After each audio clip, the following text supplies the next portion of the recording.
Si Mariel magpipila na. Ang hirap dito pag lalo na guys pag yung magbabayad ang mga estudyante buwanan. Ang iba nakakaawa kasi naaabutan sila ng gabi.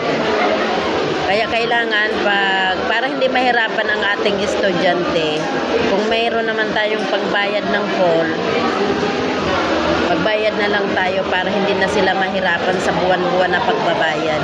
Kasi yung iba dito guys na mga estudyante, inaabutan talaga ng gabi sa pila. Kaya ang ginagawa ko, habang malayo pa yung enrollment, nag-iipon na ako paunti-unti para pagdating ng enrollment, hindi na ako mangangapa. Ayan na po guys, nakapila na ang aking dalaga. Ayan.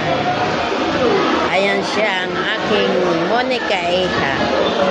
Thank you guys. Salamat sa panonood.